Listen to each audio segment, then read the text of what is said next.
Queensland will now be declaring Greater Sydney a COVID-19 hotspot, taking effect from 1 a.m. on Saturday morning. If you just got back from Europe after working as a software engineer for a couple of years, because we say, okay, the backup's starting, and Queensland are closing the borders, should you make a run for it? So today's the day, 30 hours or so until the border closes. Alright, so what would you say to other people who want to do something like what you did, escape to the tropics and change their lives a bit? Someone who wants to change their life, I don't know, just do it. One time in your life, I think that everyone has to do something like this. Both quit our jobs and came up here. Both quit your jobs? Yeah. Just do it, I guess. Yeah. Like it'll never be the right day if you keep pushing it, blah, blah, blah. Yeah. So just do it. Yeah. To be honest, I think just don't think it through. I mean, I think it's good. I think, do what you want to do. And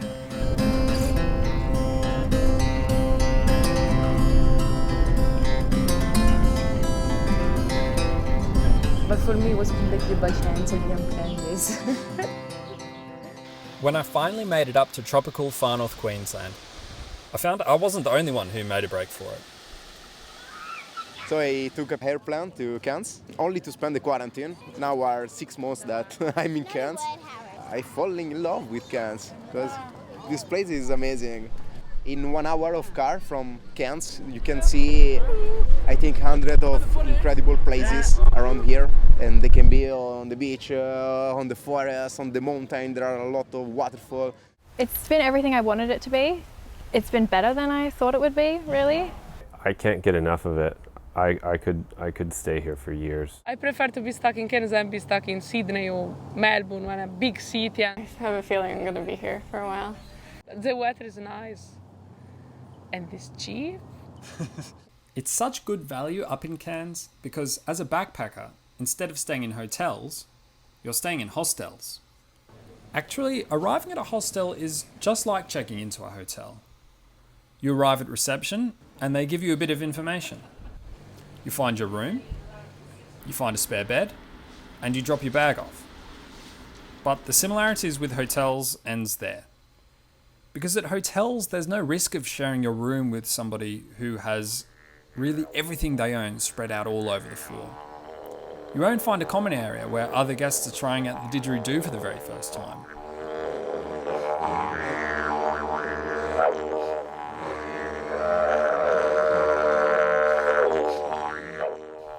You might find a kitchen, but probably not in the same room as the common room. There's probably no risk of people, or cockatoos, stealing from overcrowded kitchens. Yeah, I usually try to cook early so that there aren't too many people there, just because you can't get to anything and it just becomes a mess. Normally, if everyone does it, it's like less to clean for us. And like it's just a good thing if everyone keeps their own shit clean. Hopefully, the buttons on the stove aren't so worn out that you rely on other people to tell you how to use the thing. Yeah, they told you, but you can't do anyway. You have to learn with practice, a lot of practice. Maybe you'll get a laundry, but you probably won't find people trying to wash everything they have on them to save 50 cents. With so many budget-conscious backpackers, these Cairns hostels are in a race to the bottom. It's difficult to spend over $20 for a bed. So, are these places making any money? Well, let's look at the biggest hostel in Cairns, Gilligan's. What do we expect from Gilligan's? I'm not ready. I'm really scared.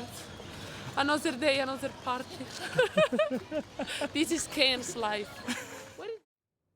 When I woke up at Gilligan's one morning, it was a little bit strange. There was nobody there. It was just 4 levels, hallway after hallway, totally empty. The air conditioning was still pumping 24 hours a day. So the bed is not where all the money is at. Gilligan's itself is a bar and a nightclub.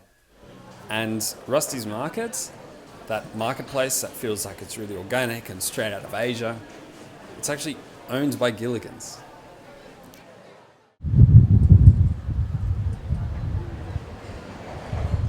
Hostels also earn a commission from reselling tours. And these internal travel agencies sell more beds. I think we moved there because they have really good connection with the agency. If you want to do the Whitsunday, skydiving, scuba diving, they give to you a really good price. To keep costs down, hostels rely on backpackers like Cynthia from Western Germany, who are willing to work for accommodation. It's a couple of hours per day for 6 days a week, and what you do is you clean and you do general maintenance of the place. The thing is that a bed is worth about $18 per night. So if Cynthia was being paid cash, she'd be earning $9 per hour, and that's under half the minimum wage. It doesn't seem like such a good idea, but I think the reason people do this really gets at why any of us stay at hostels at all. Because it's fun to meet people. I mean, it's nice to have alone time every once in a while, but it's more fun to travel with people, I think. So I will have no social life if it wouldn't be for this hostel. Probably the most important thing is that the people.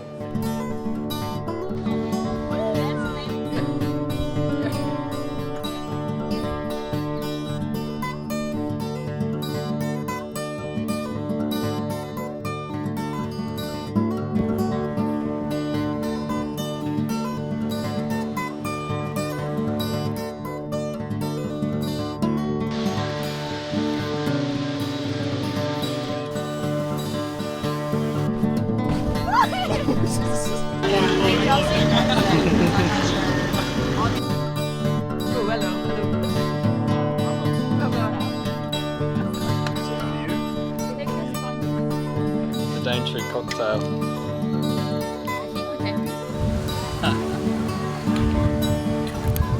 Horrible! This is the first time I've had good. I'm not regretting it so far.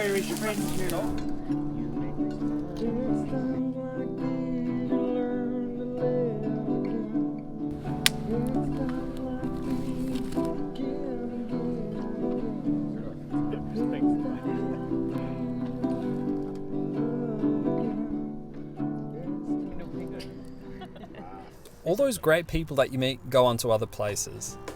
And that means saying goodbye a lot more than what you normally used to.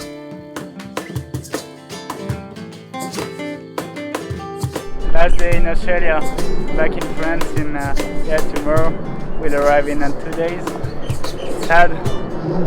Last weekend in Australia. Yeah? Yeah, crazy. How do you feel? Happy but sad. A bit of both. I feel happy to go home, but then I feel like I'll be pretty sad in like a week. It's harder to leave. You kind of make a family here and you're like all in it together. And it's pretty sad, but it's just part of traveling. It's probably the hardest part of traveling. Yeah, it was really hard to say goodbye to everyone there that I've known so well as well. And it's like, I don't feel like, it's not painful, it's just like bittersweet, you know?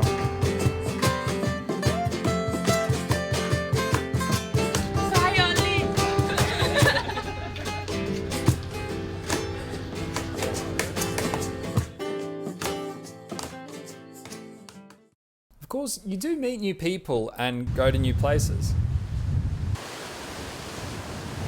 You could run into the same people again. These were the first people I have interviewed in Cairns months earlier. Who else was here last night? Josh and Hannah. But eventually, enough is enough. So to be honest, I'm feeling a bit flat. I can't be bothered to meet new people all the time and to have the same conversation like, oh, where are you from, and where I'm from, and where are you going, and where you've been. 4 months, 9,000 kilometres, and a few $1,000s later, I was back in Sydney. Then I wondered what to do with all that footage I had. I guess what you're meant to do is brag by showing all these beautiful people doing amazing things in beautiful places. But I won't. Instead, All I'll say is that if you really feel like you want to do something like this, then ignore the overcooked Instagram posts and happy travel videos on YouTube. It's not really like how they're presented anyway. There's only one way to see what it's like for you, and that's by going away yourself and seeing what happens.